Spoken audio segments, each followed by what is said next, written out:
नमस्कार दोस्तों। मेरे चैनल का जो मुख्य उद्देश्य है वो है सभी को जागरूक करना। और आमतौर पर जो लोग बहुत सी गलतियां करते हैं उन्हीं में से मैंने एक चुना है। और विषय है जो मेरे आज का वो है संपत्ति से संबंधित जो लोग ख़रीदारी करते हैं और उसमें जो गलतियां कर देते हैं और सारी ज़िंदगी की जो मेहनत की कमाई गंवा देते हैं, उसमें आपको क्या क्या सावधानी भविष्य में रखनी है उसके विषय में मैं आपको विस्तार से बताऊंगा। बहुत ध्यान से सुनिएगा। बहुत से लोग जब रिश्ता पक्का करने जाते हैं तो शक्ल देखते हैं और रिश्ता पक्का कर देते हैं, पर ये जो दूसरे टाइप के लोग होते हैं वो शक्ल भी देखते हैं, करैक्टर भी देखते हैं, पूरी लड़की की या लड़के की फैमिली बैकग्राउंड पूरा चेक करते हैं, क्योंकि इन्होंने वेरिफिकेशन पहले ही कर लिया था, इसीलिए ये भविष्य में आने वाली मुसीबतों से बच जाते हैं।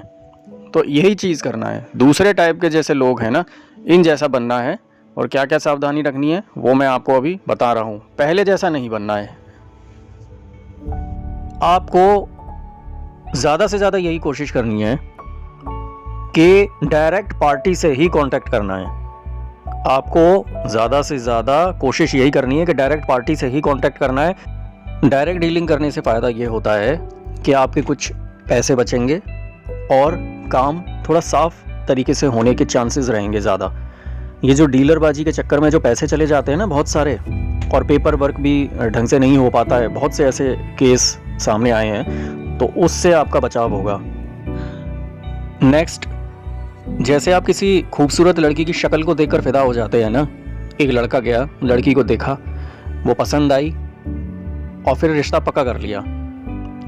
आगे जाकर जब वो लड़की का या लड़के का असली रूप सामने आता है, उसका कोई काम पसंद नहीं आता है, फिर वो लड़का भी परेशान होता है और उसका पूरा खानदान परेशान होता है।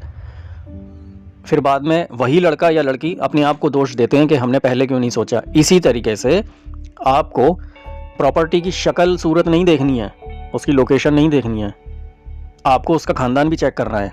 और वो खानदान और ये सारी चीज़ें सब क्या हैं बता रहा हूँ, कहीं लिख लेना, क्योंकि जो दूध का जला हुआ होता है ना आदमी, वो छाछ भी फूंक फूंक कर पीता है। यह आपने कहावत सुनी होगी, वही चीज़ मैं आपको बता रहा हूँ। प्रॉपर्टी जब आप किसी डीलर से खरीदेंगे या पार्टी से खरीदेंगे तो आपको सबसे पहले उससे डिमांड करनी है चेन की। आपको जो जिसके नाम प्रॉपर्टी थी उसकी डिटेल, उससे पहले, फिर उससे पहले, ये पूरा का पूरा जो चेन है ना वो आपको उससे मांगनी है कि भाई साहब आप ज़रा जो प्रॉपर्टी की चेन है वो सबसे पहले बताइए आप। और फिर वो आप कहीं पर नोट कर लीजिए।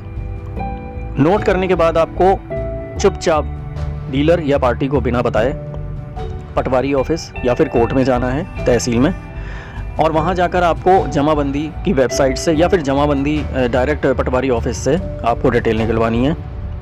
वो जब चेन की डिटेल आप निकलवाएंगे, वेरीफाइड होगी वो निकलवाएंगे, तो आपको उससे मिलान करना है। जो डीलर ने जो दी है ना जानकारी, दोनों को मैच करके देखना है। तो डीलर ने जो उस प्रॉपर्टी के बारे में जो बताया है ना कि वो मालिक थे, उसके मालिक थे, फिर उससे पहले ये मालिक थे, वही चीज़ें आप जो पटवारी ऑफिस से निकलवाई हैं उसमें भी देखिए कि ये सही बताया था इसने कि नहीं। जब दोनों में आप चेक करेंगे और सही मिलता है तब आप नेक्स्ट स्टेप पर आइए।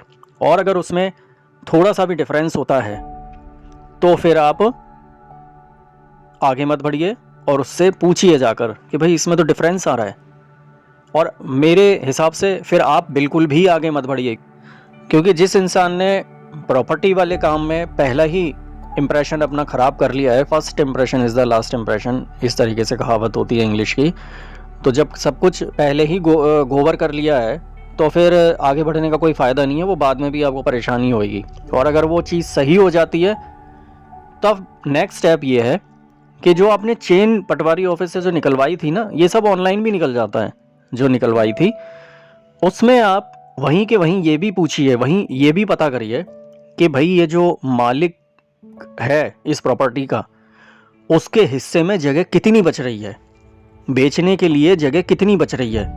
भाई हमने उससे 100 गज जगह मांगी है या 100 गज की जो प्रॉपर्टी हम उससे खरीद रहे हैं वो उसके हिस्से में आ भी रही है, वो खेत, वो मकान, वो प्लॉट, वो सब आ भी रहा है। अगर ये क्लियर हो जाता है कि हाँ आ रहा है तब तो आगे बढ़िए।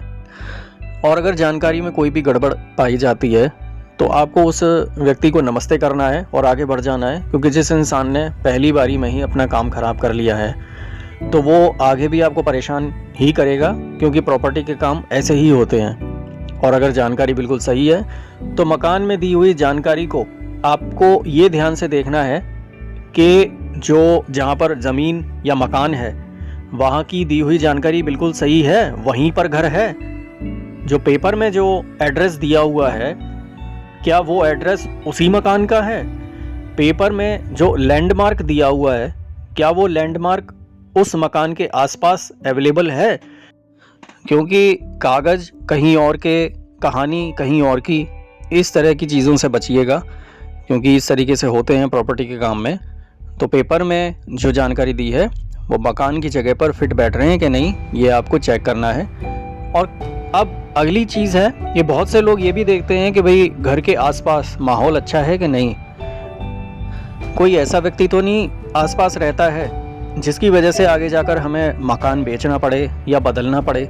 क्योंकि बहन बेटी हर किसी के घर में होती है, कोई भी नहीं चाहेगा कि आसपास हमें ऐसा पड़ोसी मिले जो असामाजिक तत्व हो, चोर उचक्का या फिर बलात्कारी या कुछ किसी के ऊपर कोई कोर्ट केस चल रहा हो।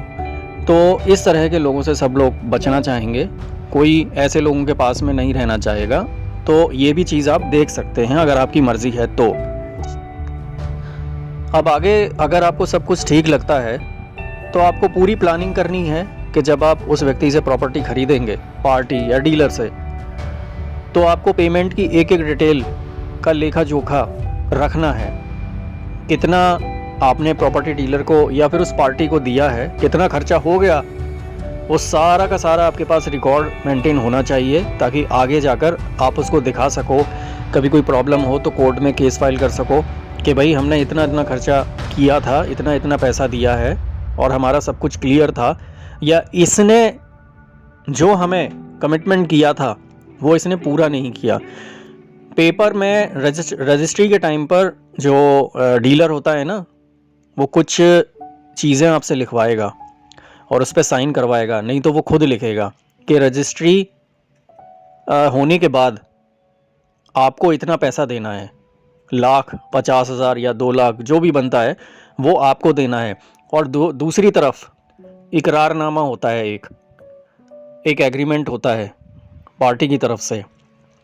उसमें क्या होता है कि अगर आप डायरेक्ट पार्टी से डीलिंग कर रहे हैं तो ये डीलर वाला जो चक्कर है जिसमें आपको एक्स्ट्रा 1,50,000 2 लाख देना पड़ रहा है कि रजिस्ट्री जब होगी तब आपको उसे देना होगा, जबकि ये पार्टी खुद खर्चा करती है, तो वो पैसा आपका बच जाएगा।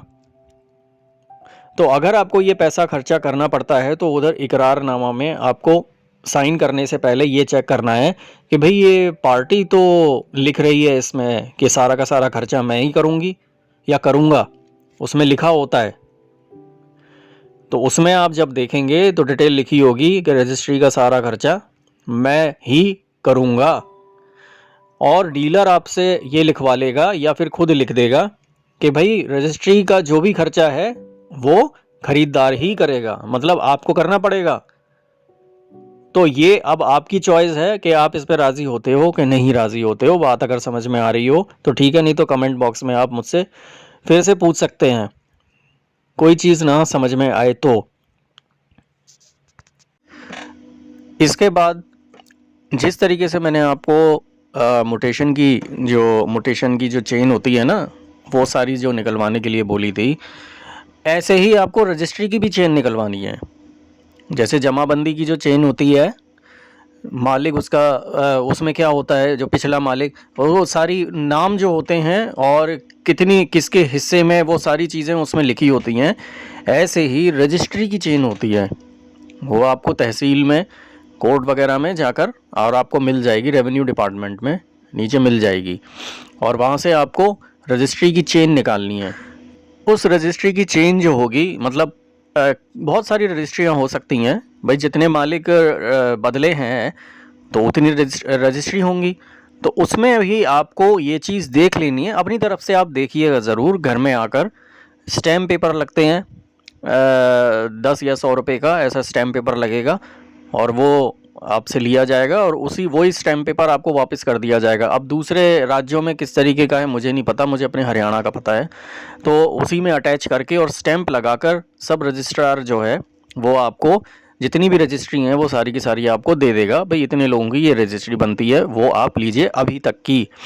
तो उसमें आपको सब में ये देखना है कि उन सभी रजिस्ट्रियों में एक ही डिटेल है, एक ही एड्रेस है, नाम पता वगैरह सब कुछ। नाम तो खैर जो है बदलता है, पर जो पता है, जो लैंडमार्क है, ठीक है, कभी कभी क्या होता है कि लैंडमार्क जो है वहाँ का हट गया, तो इन सब चीज़ों का आप थोड़ा ध्यान रखिएगा। ये सारी चीज़ें देखते हैं, क्योंकि देखिए लोगों की अलग अलग डॉक्यूमेंट्स होते हैं, किसी की कैसी होती है, कोई जीपीए होता है, कोई रजिस्ट्री वगैरह कुछ भी करते हैं, एग्रीमेंट कर लेते हैं, तो उसमें थोड़ा बहुत चेंजेस आती हैं। यहाँ आपको रिसर्च करना है अच्छा सा, किसी समझदार एक्सपर्ट इंसान को अपने साथ बिठाइए और यही चीज़ देखनी है कि सभी में उस मकान के बारे में जो जानकारी है सब में मेल खा रही है कि नहीं।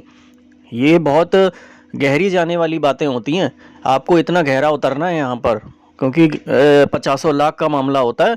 अगर आपके पास फालतू हैं तो कोई दिक्कत नहीं है, अगर आपको कोई टेंशन नहीं है, आप नुकसान झेल सकते हैं तो कोई बात नहीं। पर ये वीडियो जो मेरी है वो गरीब और थोड़े कमज़ोर लोगों के लिए है कि लोग इसी तरह की गलती करते हैं और उनको बचाने के लिए।